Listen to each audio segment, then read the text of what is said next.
นี่นะคะงานอุปกรณ์ตกปลานะคะ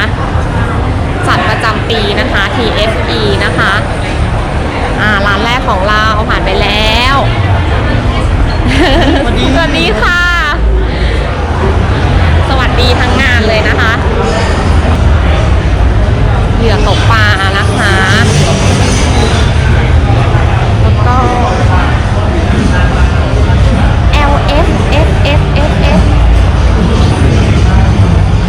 เรามาดูบูธนี้นะคะสุดสวยของเรานะคะสวัสดีค่ะเจ๊อุตส่าห์มายังสวัสดีครับมาอ้างว่ามาถ่ายรายการจ้าไอ้รู้นี่นะคะเป็นร้านเกมฟิตนะคะของพี่แอนร้านอยู่วงเวียนใหญ่นะคะวันนี้ก็มาออกบูธด้วยนะคะนี่นะคะร้านคนดังของเรานะคะร้านพี่โอเว่นนะคะสวัสดี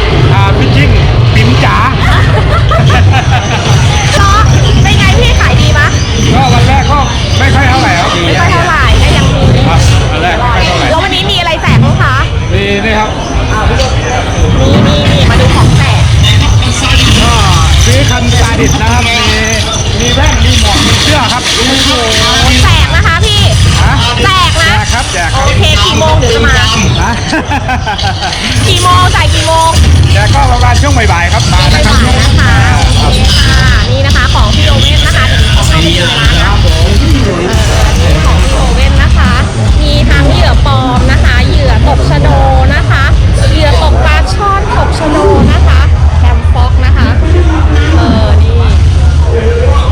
แล้วก็มีสายด้วยนะคะตอนนี้สินค้าของโอเว่นนะคะก็จะเป็นคันเบ็ดซาดิสนะคะคันเบ็ดซาดิสตอนนี้ก็กำลังเปิดตลาดนะคะได้ข่าวว่าขายดีมากด้วย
ฟิชชิ่งถึงจ๋า ไม่เนี่ย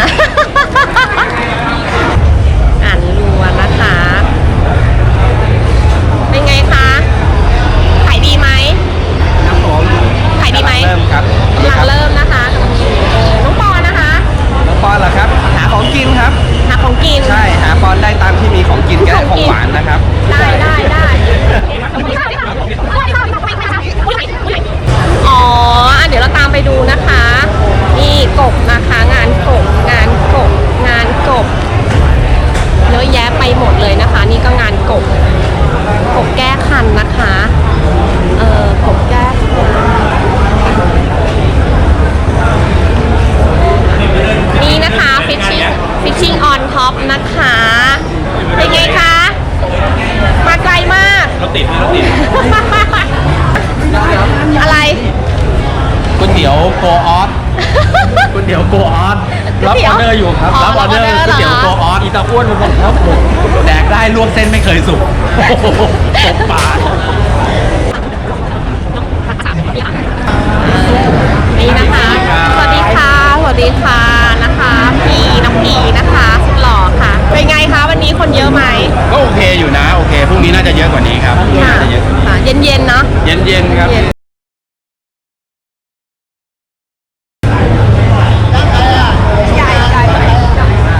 นี่นะคะ สวัสดีครับ ถ่ายตรงนี้ดีกว่าเหมือนในนี่เลยอ่ะเราตังอ่ะที่อยู่ในกรงอ่ะ เจ๊อ่ะ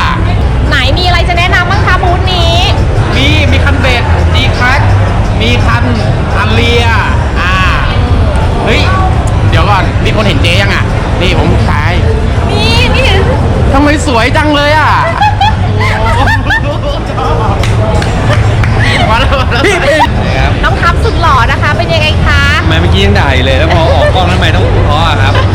อ้าวเราก็ต้องรักษาระดับนะคะนะคะนี่นะคะนี่ของบูธนะคะบูธมัสตาร์ดนะคะบูธของน้องทับนั่นเองนะคะ ไหนมีอะไรมาแจกเอามาให้พี่สิ หมวกไงด้วยอ่ะ ไม่ใช่ถุงผ้าด้วยอ่ะหมวกด้วยเอามา อ๋อถุงผ้า อย่านะฉันทำรายการอยู่นะเว้ยแกต้องให้ฉันนะ กิจกรรมของธรรมศาสตร์ อ๋อก็ต้องให้พี่ด้วยดิถุงผ้า มาเป็นตัวอย่าง หรอ ใช่ ไหน เรา มี ต้องไปซื้อจากหนูเขา มีอะไรให้พี่บ้างที่ออกรายการอยู่ตอนเนี้ยเพราะว่าน้องทัพนอกจากจะหน้าตาดีแล้วยังใจดีด้วยนะคะ หมวกค่าเป็นหมวกอันนี้หมวกของทัพเอง ใช่ เอวอ่ะ เสร็จทักเกิล นี่นะคะมา หมวกครับ นะคะ หมวกแนวบีชเซิร์ฟนะครับ อันนี้น้องทัพให้เรานะคะ อะไรครับ ถุงผ้าเรางดใช้ถุงพลาส กิจกรรม ติก ที่ร่วมกับมหาวิทยาลัยธรรมศาสตร์นะครับ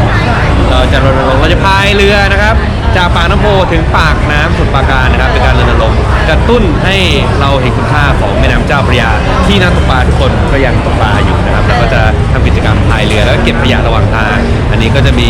กระทรวงมหาดไทยกระทรวงทรัพยากรสิ่งแวดล้อมนะครับแล้วก็หลายๆคนมาร่วมกันช่วยกันนะครับเป็นกิจกรรมที่ทำกัน10จังหวัดนะครับในลุ่มแม่น้ำเจ้าพระยา ไหนเอามาให้ ใคร พี่ สนใจนะครับมีเรือก็มาพายได้ เจอกันที่ท่าพระจันทร์ก็ได้หรือ เมื่อไหร่ แต่จังหวัดตั้งแต่วันที่ 10 ถึงวันที่ 23 นะครับธันวาครับ เรือคายักแคนูอะไรพวกเนี้ย อะไร เหรอ ก็ได้ หรือจะเป็นเรือนักตกปลาก็ได้นะครับ หรอ ให้เรารู้ว่านักตกปลาเขามีพลังทางด้านนี้นะครับ เก็บขยะ ดูดีนะคะดูดีมากๆเลยนะคะดูดีมากๆเลยนะคะอย่าลืมนะคะนี่ และเห็นเหรอเนี่ยเห็น รุ่นของรองเท้านะคะมาอุดหนุนกันได้นะคะ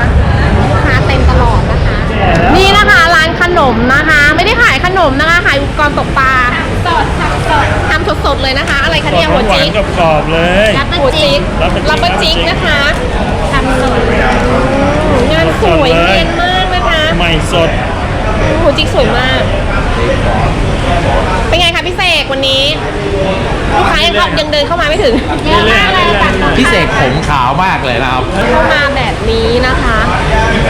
เดินเข้ามาจากด้านซ้ายนะคะ จะมีซอยเข้ามานะคะเพื่อนๆนะคะ เป็นห้องนะคะ ห้องที่จำหน่ายอุปกรณ์ตกปลาเหมือนกันนะคะ ก็แวะเดินเข้ามาได้ข้างในเขามีของเยอะมากมายเลยนะคะเป็นมิติอีกมิติหนึ่งนะคะ นี่นะคะเป็นตัวจี๊ดของวงการนะคะ เด็กรุ่นใหม่นะคะเด็กรุ่นใหม่ที่จะพาวงการนะคะ โต โสดและซิงครับพี่ปิงปิ่มจ๋า โอ้โห